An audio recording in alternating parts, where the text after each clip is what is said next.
Hi everyone, I recently changed my racing wheel setup from a Logitech G29 to Fanatec's CSL 5Nm direct drive system, and in this video I want to tell you what they don't tell you about the CSL DD. So there's nothing terrible about the system, but these are the things I wish I knew or had figured out before buying the CSL DD. Here's what you need to know before you get yourself one of these. First thing is size. The wheelbase is bigger than I expected. Yes, you can get the dimensions online before you actually buy it, but it is still surprising to see how big and heavy it really is. The good thing is that it feels like a really solid build, but the not so good thing is that if you don't have a proper cockpit or a separate desk for your sim racing shenanigans, then this is going to be a bit of a chore to constantly take it on and off a regular desk because of its size and weight. I don't have a separate desk right now or a special racing cockpit, so for me, it's been quite the adjustment.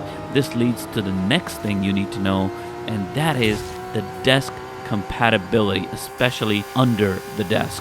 So I have a small desk right now, and this desk had one of those tray drawers for your keyboard that slides in and out from under your desk surface, and that was a no-go. The keyboard slider drawer was in the way of the clamp. I feel I really got lucky that I was able to remove the keyboard tray and the desk clamp barely fit, but really my desk setup is poor right now for this wheel, and I can't wait to get a bigger, more spacious desk with a bigger width. The screw for the desk mount is also at the bottom, so my hand is really cramped when I'm trying to screw this thing tight or even loosen it because of that stupid keyboard drawer. I wanted to mention this in case you have a similar desk situation. If you do, I strongly recommend that you buy a bigger desk with a good clearance under the desk surface before you get the wheelbase, unless you're getting a completely separate racing cockpit. So now let's talk about over the desk. That's another issue that I've had, because you have to consider the monitor height if you're clamping the wheelbase onto the top of the desk. The wheelbase itself is tall,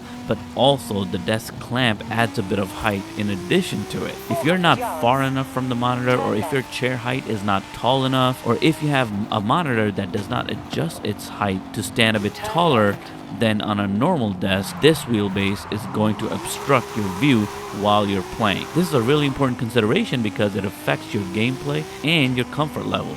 My monitor does not get very tall, but my distance from the monitor is pretty good because my desk had some width that helped in this regard, and my seat height also gave me a good height so that I had proper distance from my screen that I was able to see over the wheel onto the game. And I have to say, it doesn't really get in the way. I still enjoy the game, but this is something you need to consider.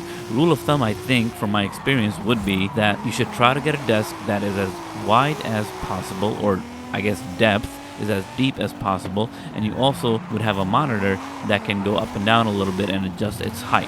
These two things will ensure that the wheelbase is not obstructing your view. Now let's talk about the fourth thing, which is the wheelbase strength. A lot of sim racers talk about the strength and the Newton meters and all of that good stuff, and that's great, but for me, the 5 Nm is way more than enough coming from a G29. I primarily play Forza Horizon 5, and on a side note, the compatibility with Forza Horizon 5 and Fanatec CSL DD was flawless from day one out of the box right now in 2024. I plugged in my system, I got the Fanatec control panel app, put it into the compatibility mode by tapping on the power button until the light turned yellow, turn on the game, and bang, it worked just like that. The key was to have that compatibility mode on. Now going back to the wheelbase strength, in my opinion, as someone new to sim racing, you do not need to pay that extra $100 that they charge you to upgrade your 5 Nm force feedback to 8 Nm. 5 is totally fine.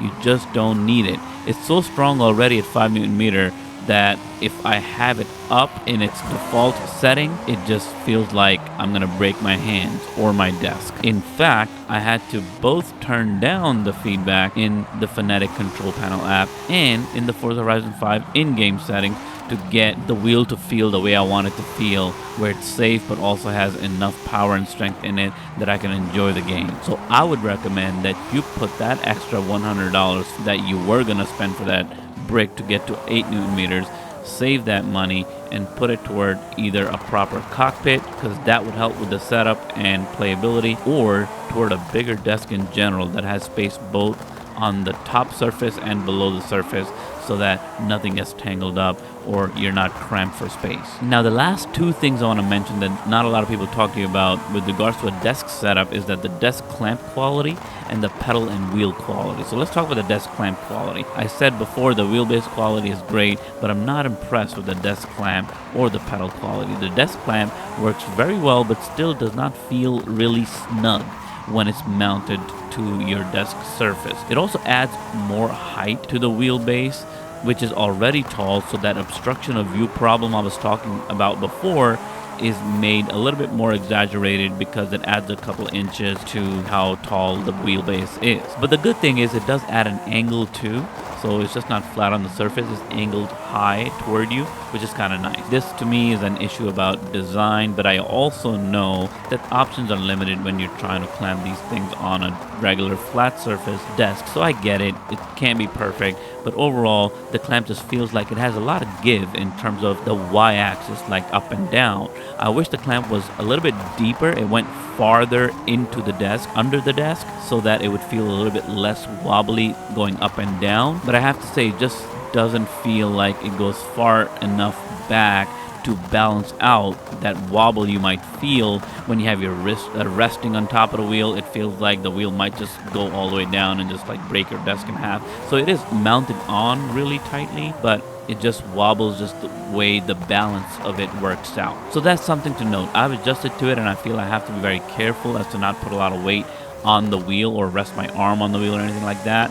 But if you don't do that, it's fine. It plays totally fine, but sometimes this makes me nervous when I'm driving and the force feedback is strong and the wheel kind of can go up and down a little bit. And the last thing with regard to quality is the pedals. I have to say, there's not anything I miss about my Logitech G29 except the wheel and the pedals. Let me explain. For the G29, just the way it felt in the hand, that leatherish wrap around the wheel felt so awesome compared to this BMW wheel I have, which I paid a little bit extra for, but basically all I paid for was just a slightly different color for the pedal shifters and a little pattern on the front and a little tiny logo that says BMW.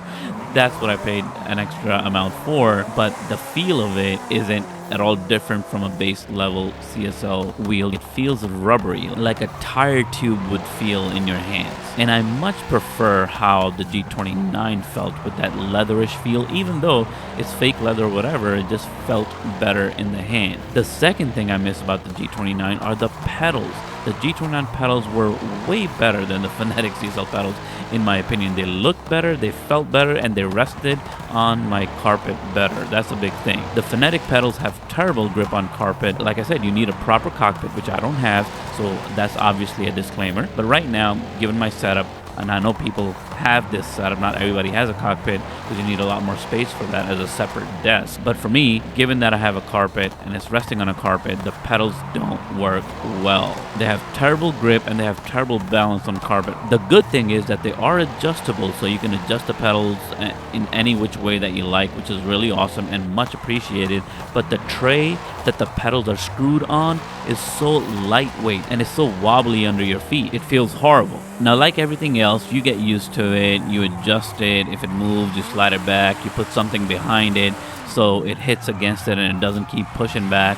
I've tried all those things, but really what I need is something that this thing clamps onto and it stays stable and stuck in one place. Tightness of the brake pedal is kind of an issue. It's a little too tight, but you know, it works in gameplay, no big issues. The Logitech G29 wheel also had a tight brake pedal, but this one is a little bit tighter than that. Overall, when I look at it, that plasticky black plastic look on top of the silver metal look, it doesn't go well for me. I don't like it. It feels less realistic, more toy-like than even the Logitech felt. These pedals to me look more like a toy than the Logitech pedals, which look more like racing pedals. Even though they didn't feel all that great, these feel very similar to the Logitech G29, but the appearance is just not that great in my opinion. Obviously that's subjective, it's all aesthetic, it depends on how you see things, but for me they don't look as good. So that's all I have for you. Let me know what questions, suggestions, or feedback you have for me in the comments below, and I hope this video was somewhat helpful to you. I'll see you in the next one.